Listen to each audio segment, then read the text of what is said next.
Karena kedatangan membawa keselamatan bagi setiap kami. Jika pagi hari ini kami boleh menjadi umat-Mu, berkumpul dan menyembah, memuji dan memuliakan nama-Mu. Terima kasih Tuhan. Terima kasih Tuhan Yesus. Karena kami percaya keselamatan yang kami terima melewati sebuah proses yang luar biasa, yaitu kematian di kayu salib. Dan kebangkitan-Mu memberi kami hidup kekal dan kemenangan di dalam setiap pribadi kami, orang-orang yang percaya kepada-Mu. Terima kasih Tuhan telah memilih kami, menetapkan kami menjadi umat yang diselamatkan. Terpujilah nama Allah yang kami sembah di dalam nama Tuhan Yesus Kristus. Segala kemuliaan hanya bagi-Mu Bapa. Terima kasih Tuhan. Sekarang tiba saatnya kami mau duduk dengan diam, mengarahkan hati dan pikiran kami tertuju kepada-Mu, untuk mendengarkan kebenaran firman-Mu. Urapi setiap kami yang mendengar, dan urapilah hamba-Mu yang Tuhan akan pakai untuk mengungkapkan rahasia firman ini. Roh Kudus, bekerjalah pagi hari ini di tengah-tengah kami. Tenggelamkan kami di dalam kasih karunia Allah yang kekal. Terpujilah nama Allah Bapa, Putra dan Roh Kudus di dalam nama Tuhan Yesus Kristus. Kami kuduskan waktu ini menjadi bagian kami menerima berkat rohani yang Bapa telah siapkan bagi kami. Berfirmanlah Tuhan Yesus. Kami sudah mendengar, karena pimpinan Roh Kudus ada di tengah-tengah kami. Di dalam nama Tuhan Yesus Kristus yang siap terima firman Tuhan, katakan amin. Puji Tuhan. Silakan duduk, silakan. Shalom. Puji Tuhan. Sebelum saya sampaikan firman Tuhan dari mimbar ini, saya mengucapkan selamat hari Natal. Mohon maaf lahir batin. Kalau sepanjang setahun ini ada hal yang tidak berkenan di dalam hati saudara karena melihat saya penuh kekurangan dan kelemahan, mohon dimaafkan. Ya, puji Tuhan. Tuhan memberkati. Biarlah di dalam suasana Natal ini penuh damai, sejahtera dan sukacita buat kita semua. Amin. Baik yang bisa bepergian maupun yang tidak bisa bepergian, ucap syukur. Yuk kita baca sama-sama Injil Matius pasal yang pertama.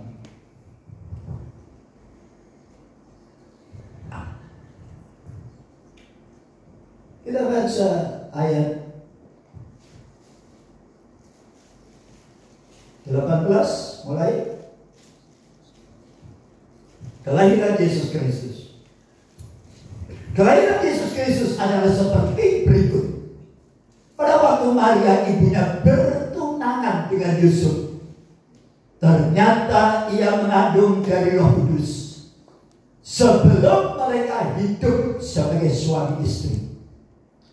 Karena Yusuf suaminya seorang yang tulus hati dan tidak mau mencemarkan nama istrinya di muka umum, ia bermaksud menceraikannya dengan diam-diam.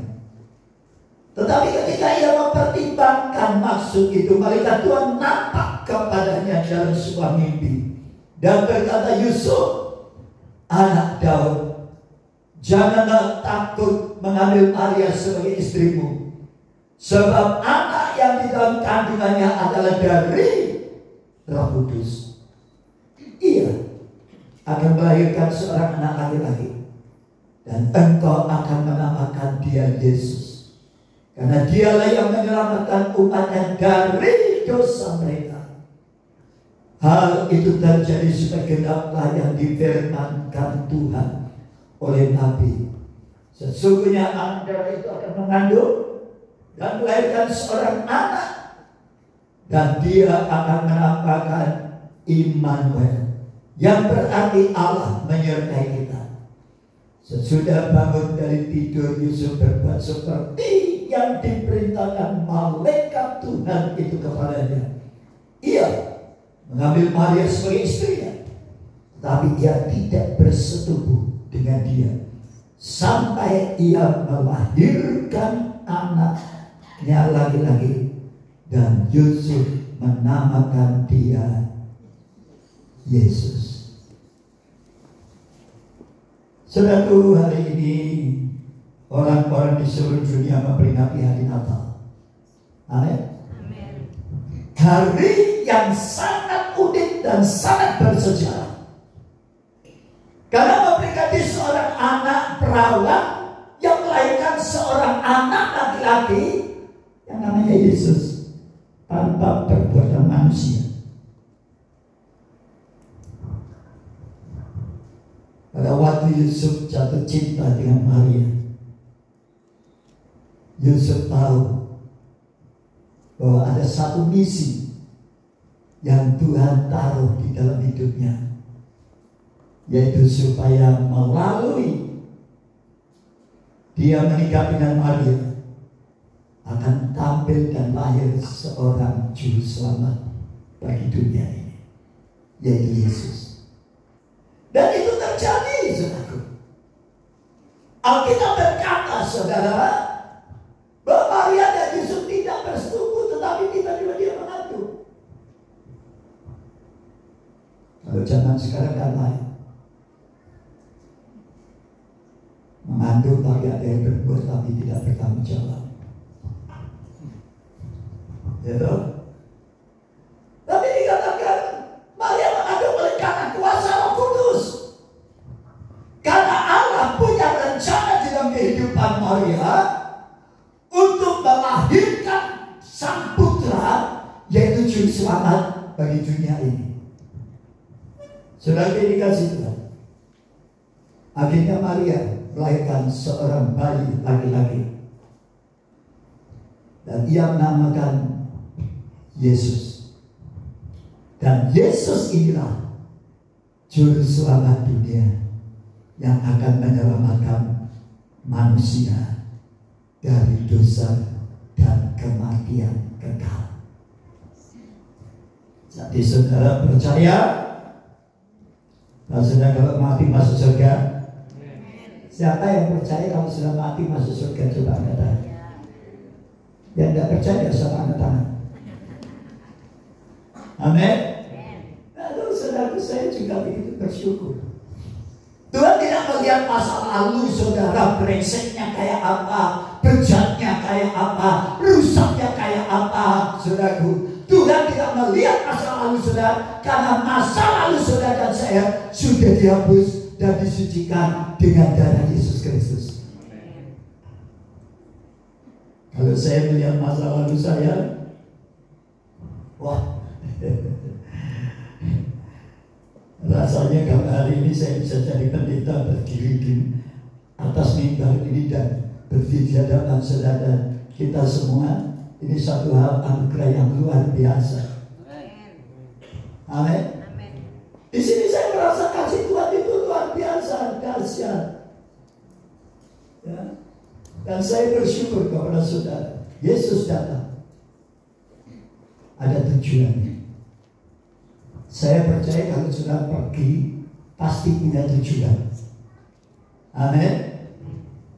Meskipun sudah di rumah sudah ngomong, ya tentu ya mau masuk. Istrimu tanya, mau mana Bang? Besok enak tuh ya, aku. Sudah jangan berpikir kalau orang ngomong begini ini nggak punya tujuan. Punya tujuan, saudaraku. Tujuannya apa? Supaya nggak mau masuk. Amin. Sudah pernah nggak ngalami seperti ini? Rasanya itu jalan-jalan betul oleh angin. Kakian yang masuk angin. Nah, saudara yang dikasih Tuhan, Yesus datang ke dalam dunia ada tujuannya. Dan inilah yang perlu diketahui oleh setiap kita sebagai orang Kristen. Mungkin sebagian besar saudara dan saya sudah mengerti tujuan Allah memberitakan Yesus turun ke dalam dunia ini. Tujuannya jelas, saudara. Amin.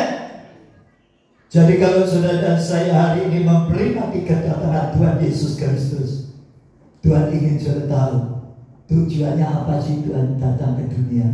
Enak surga. Dunia dia akan masalah, rasa-rasan. Sudah pernah rasanya orang benar? Atau pernah dirasani tidak sama orang? Oh, sering. Saya belum balik dirasani kok. Dan saya juga rasani kok. Sudah jangan pikir saya digibar gini, saya tidak pernah rasani kok. Mau sering. Tapi harus rasani sing api. Ya, jangan rasani sing elek-elek, jangan dibongkar-bongkar. Jangan. Karena itu bukan bagian saudara dan saya untuk melihat kekurangan orang lain. Amin. Dan saudara yang dikasih Tuhan, kedatangan Yesus turun ke dalam dunia, tujuannya yang pertama yaitu kita baca 1 Yohanes 3 ayat 8. 1 Yohanes 3 ayat 8.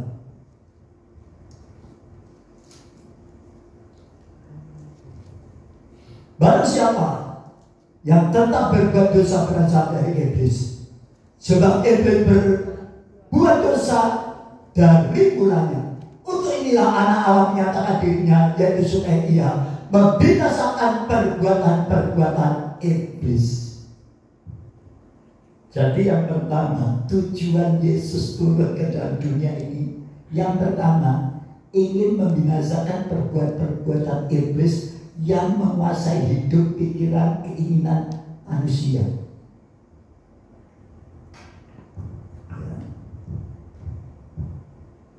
Saya katakan, sebelum percaya kepada Tuhan Yesus, kita lebih senang melakukan hal yang dosa, yang jahat, yang tidak berkenan di hadapan Tuhan, daripada melakukan hal-hal yang berkenan kepada Tuhan.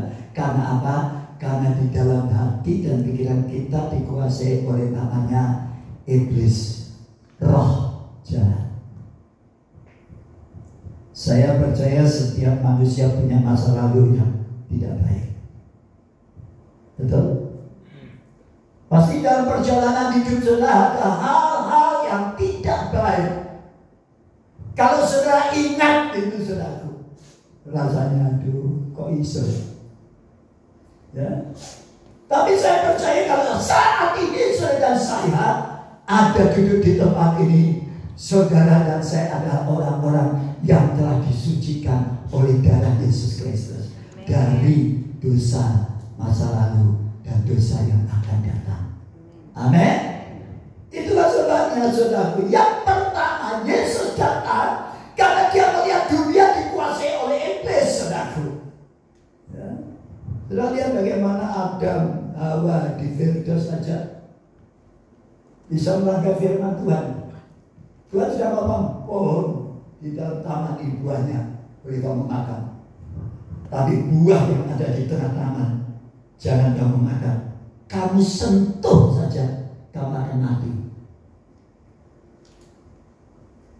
Hawa jalan-jalan. Ini penyakitnya Hawa itu sampai sekarang turun ke para wanita.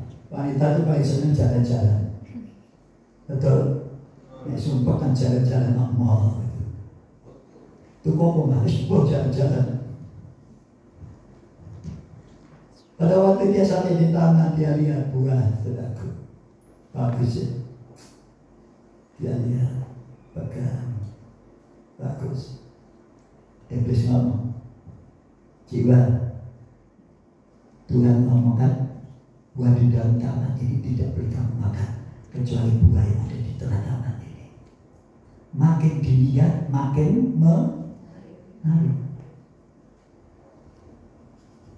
Saudara bisa ke mall beli barang-barang itu karena apa? Karena saudara dan saya melihat, makin dilihat makin bagus, makin menarik. Dan akhirnya Hawa nggak tahan tuh, dia habis, dia makan. Ini pekerjaan iblis itu menggoda saudara dan saya untuk hidup melanggar firman Tuhan. Sudah tahu ini dosa, sudah tahu ini dilarang oleh Tuhan, ya. Tapi iblis seringkali berkata, membujuk kita, oh tidak apa-apa, biasa. Zaman sekarang harus biasa. Hati-hati. Amin. Hati-hati. Dari mimbar ini sering ngomong hati-hati. Iblis itu bukan makin hari makin baik bertobat. Tidak ada ciptaan iblis tobat itu. Amin.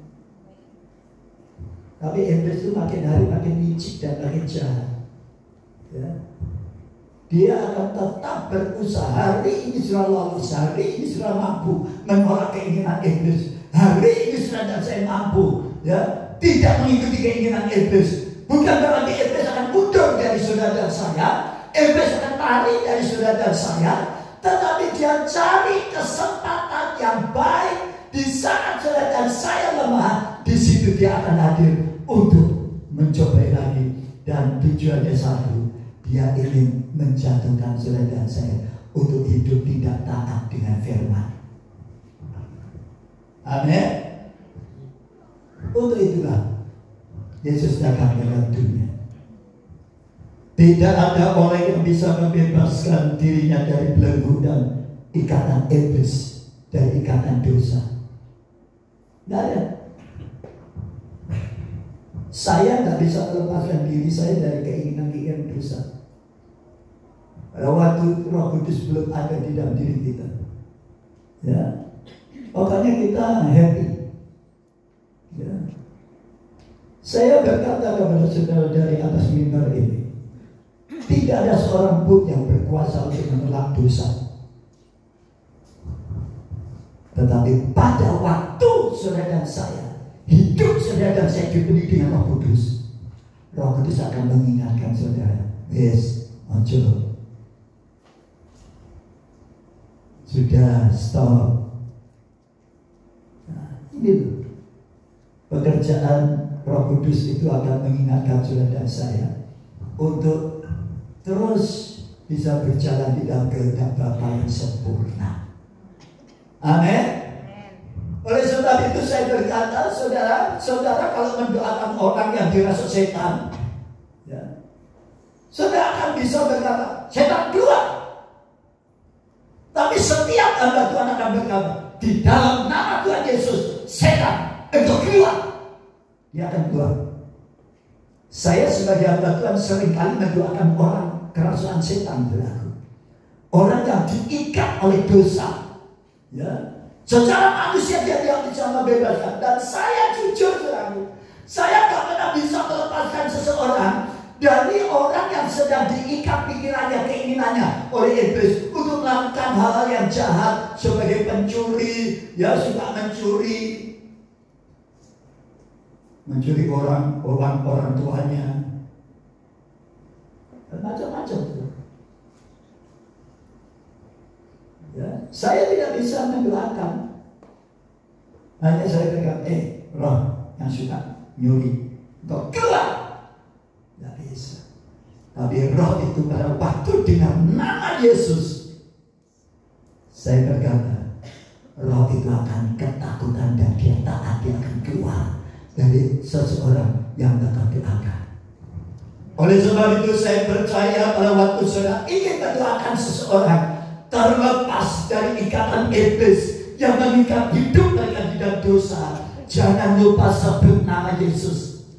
Amin. Karena hanya nama Yesuslah yang bisa mengusir setan keluar. Amin. Salah satunya saya. Dulu saya sebelum bertobat tahun 60-an, 70-an. Kalau saya lihat sampai sekarang, saya review tentang hidup saya,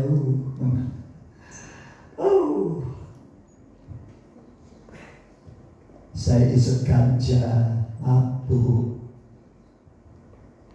saya anak geng, saudaraku. Ya, dari tubuh saya ini, di belakang jaket kulit saya tak pernah lepas senjata tajam.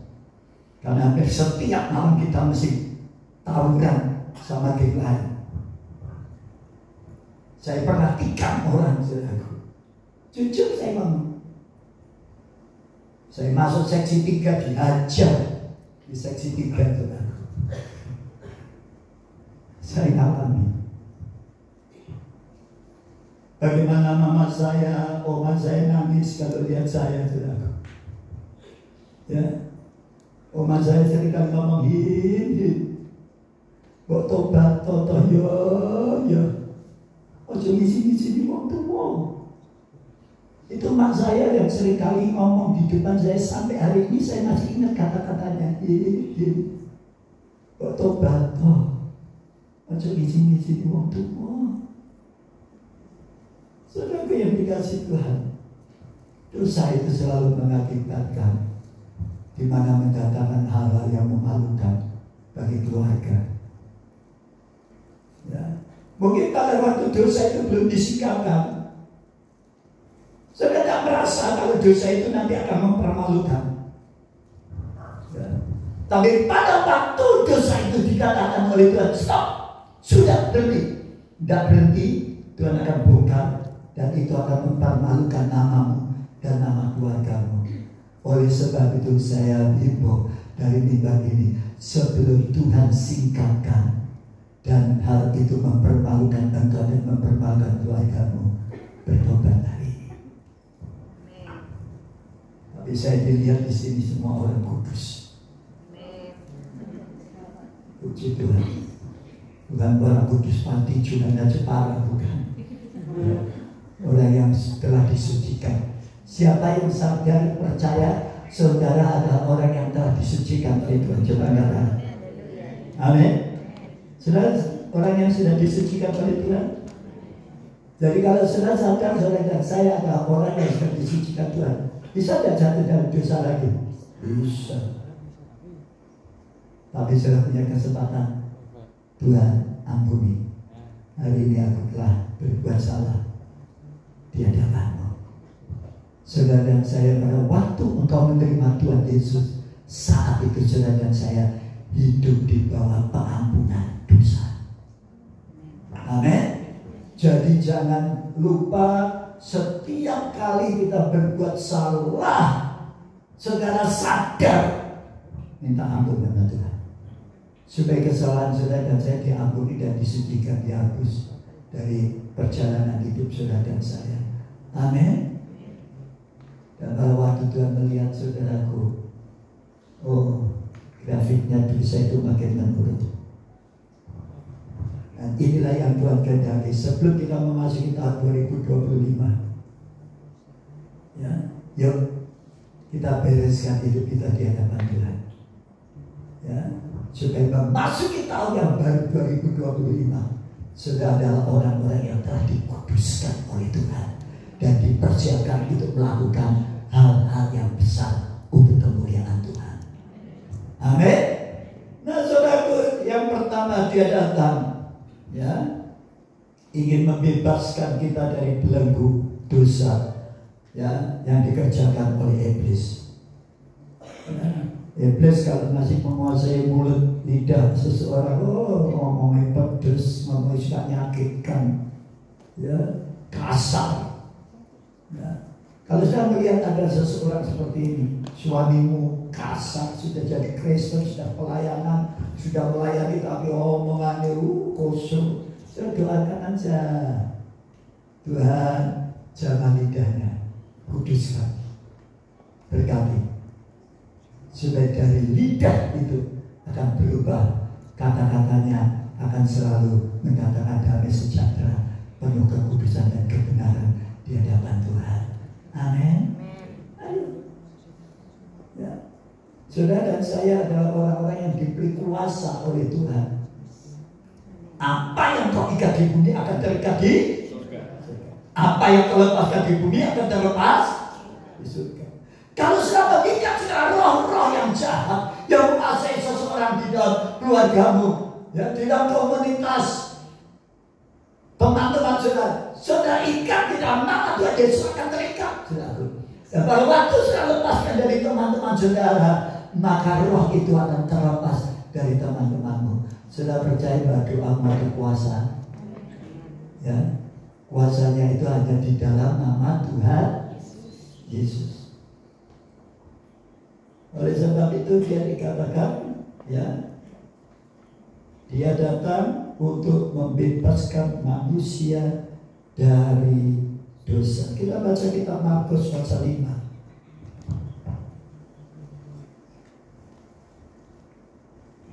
Markus pasal 5 ayat 6.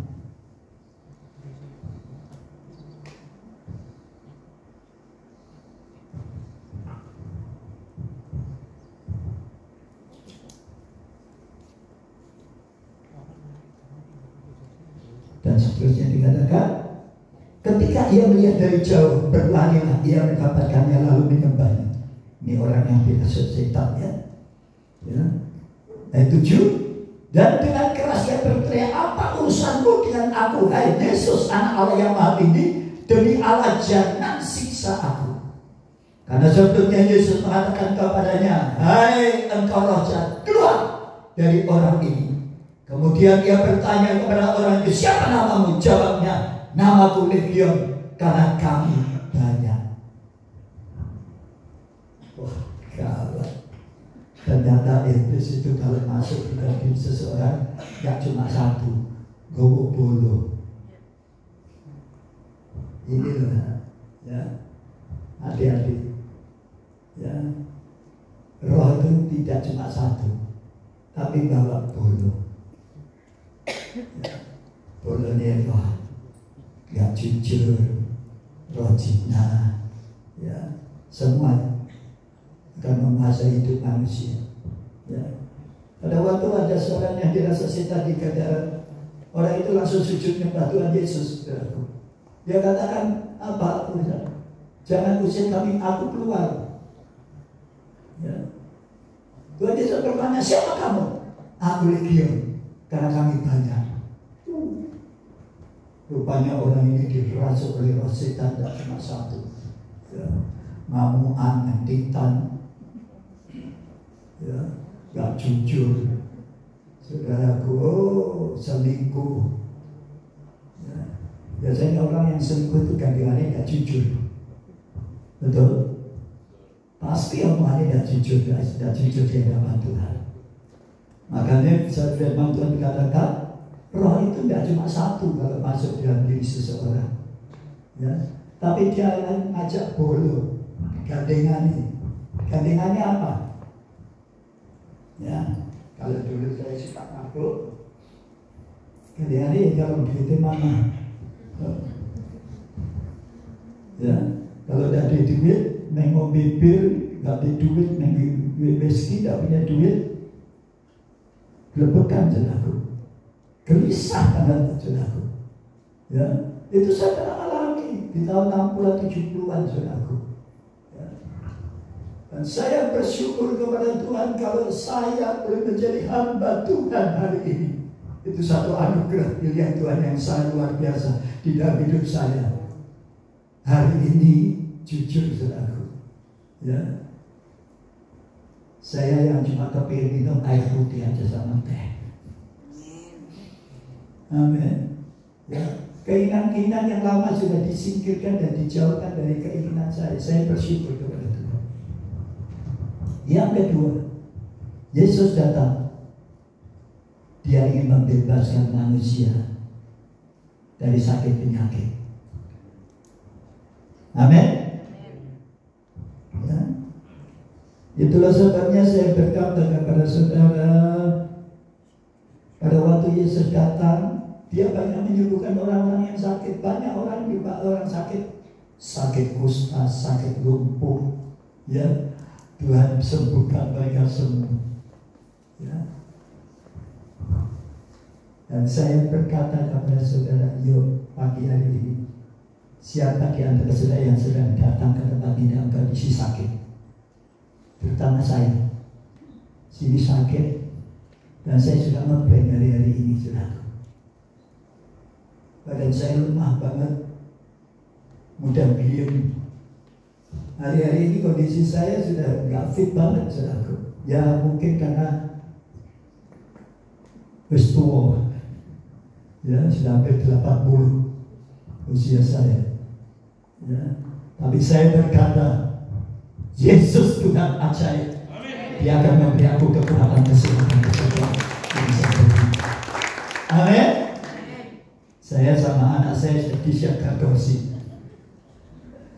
Istri saya tadi sudah ngomong, nek korban lugu hai. Saudara, ini kursi disiapkan Daniel. Untuk saya duduk khotbah tuh, kalau bisa khotbah ya sampai duduk gitu. Haleluya. Nah ini bukan tipe saya, modelnya saya khotbah sampai duduk gini. Waduh, kurang aksi.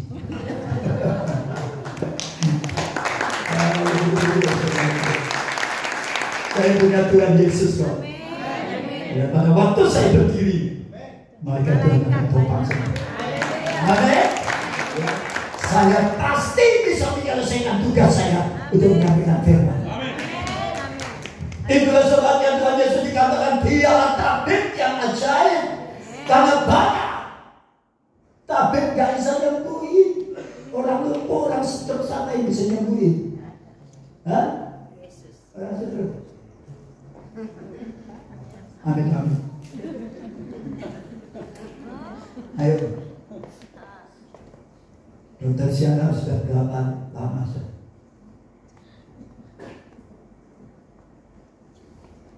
Tapi saya melihat orang-orang yang sudah jalannya begini, kalau waktu didoakan di KKR bisa jalan normal, sembuh. Kenapa? Nama Tuhan Yesus Kristus berkuasa. Amin. Itulah sebabnya saudaraku, jangan takut pada waktu engkau sakit. Ya, saya tidak mau dibatasi, saya tidak boleh khotbah. Ya, saya harus duduk.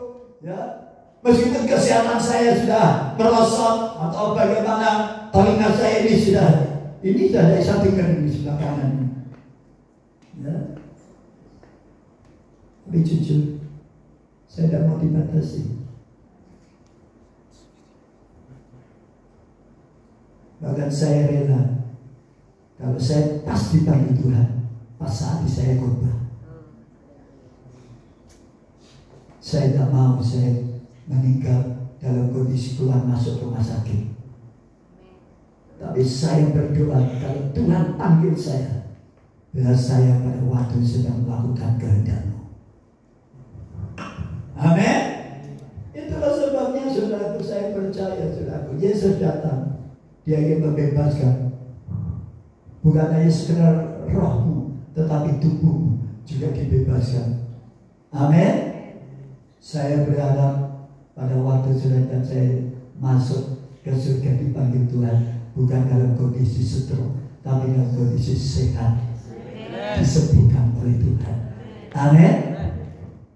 Saya juga kadang-kadang mikir, uangnya stroke terus dipanggil Tuhan, besok tak surga ya stroke kok enggak ya? Enggak ya?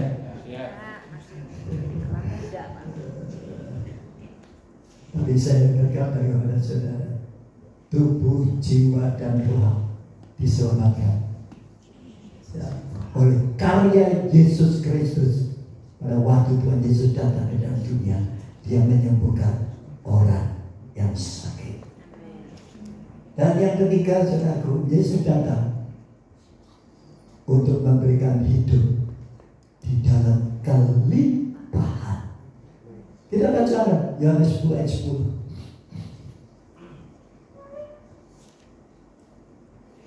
Yohanes 10 ayat 10.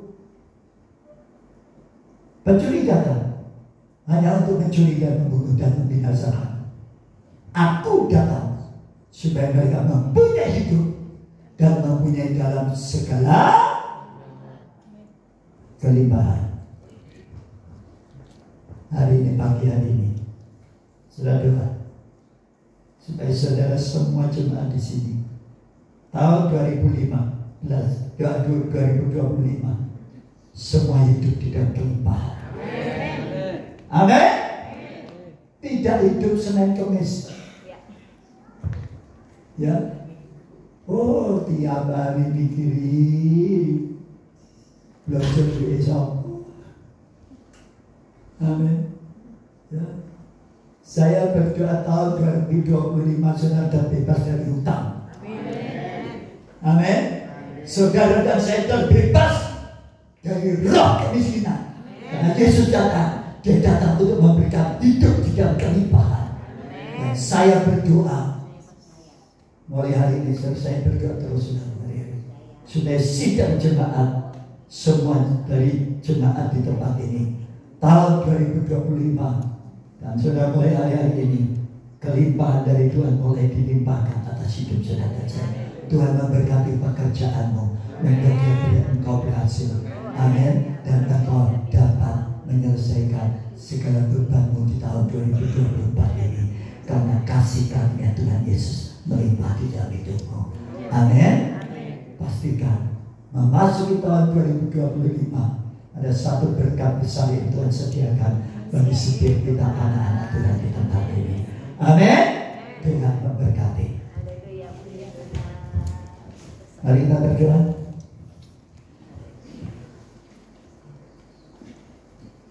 Siapa yang rindu tahun 2025 sudah menjadi orang-orang yang akan diberkati Tuhan dalam kelimpahan? Angkat tangan. Saya akan berdoa ke saudara. Siapa yang rindu tahun 2025 tetap bebas dari hutang? Angkat tangan. Tuhan memberi saudara saya karunia untuk menikmati berkat Tuhan di tahun 2025. Jangan takut, jangan ragu-ragu, jangan khawatir. Tahun 2025 Tuhan sediakan sesuatu yang terbaik bagi hidupmu dan hidupku. Amin. Bapa di surga, Bapa berdoa untuk setiap mereka yang katakan di hadapanmu. Berkatilah mereka Tuhan. Tidak berkat kelimpahan karena Engkau datang untuk memberkati kami. Engkau datang untuk memberikan kami hidup kekal. Engkau datang kepada kami untuk menyembuhkan yang sakit. Tuhan, bagi mereka yang sakit pagi hari ini Tuhan jamah dalam nama Tuhan Yesus. Tuhan jamah dalam nama Tuhan Yesus. Terima kesembuhan dalam nama Tuhan Yesus. Engkau sembuh, pulang dari tempat ini. Engkau sembuh dalam nama Tuhan Yesus. Pulang dari tempat ini, engkau diberkati. Pulang dari tempat ini, engkau dibebaskan dari roh hutang yang menghimpit engkau. Engkau kerja memang dapat untung, tapi buat bayar hutang. Tapi tahun 2025 saya berdoa sudah diberikan dunia kuasa untuk menikmati berkat dari Tuhan. Engkau akan berhasil lebih daripada tahun 2024. Terima kasih Tuhan, berkati tangan-tangan mereka yang terangkat saat ini. Kuduskan tangan mereka, berkati tangan mereka Bapa. Sehingga tangan-tangan mereka adalah tangan-tangan yang bisa menerima berkat Tuhan dalam kelimpahan. Berkati kesehatan, rumah tangga, pekerjaan mereka, studi mereka semua kami doakan diberkati. Terima kasih Tuhan. Hamba-hambamu semua yang melayani di tempat di tahun 2025. Mereka menjadi hamba Tuhan yang terus dipakai Tuhan dalam pengurapan yang baru atas mereka sesuai bagian mereka masing-masing. Dalam mereka melayani dengan penuh sukacita. Dalam nama Tuhan Yesus. Terima kasih Bapak. Segala kemuliaan, pujian, hormat, ucapan syukur hanya bagi-Mu Allah kami. Kami bersyukur untuk WL, kami bersyukur untuk para singer, kami bersyukur untuk para pemain musik, kolektor, Bapak kami LCD, soundman, kameramen, berdoa syafaat, guru sekolah minggu, dan semua hamba-hamba Tuhan yang melayani, yang mengasihi gereja Tuhan dan mengasihi jemaat Tuhan di tempat ini. Diberkatilah mereka dalam nama Tuhan Yesus Kristus. Perlindungan Tuhan menyertai mereka. Berkati mereka yang sedang berlibur Tuhan, mungkin yang sedang mudik, Tuhan berkati mereka, lindungi mereka, sertailah mereka Tuhan, supaya mereka datang Di tengah-tengah keluarga membuat kami sejahtera sukacita. Keselamatan, kesehatan, kekuatan, berkat melimpah atas mereka. Mereka datang selamat, pulang juga selamat. Terima kasih Tuhan. Mereka yang akan bepergian kiranya Tuhan lindungi dan berkati juga. Dan yang tidak ada kesempatan untuk berlibur bersama dengan keluarga, biarlah mereka di rumah juga boleh tetap mengucap syukur kepada-Mu Tuhan dan merasakan kasih setiap itu dahsyat atas setiap kami. Terpujilah nama-Mu Bapa di surga, kami mengucap syukur buat pagi hari ini hanya di dalam nama Tuhan Yesus Kristus. Yang diberkati Tuhan katakan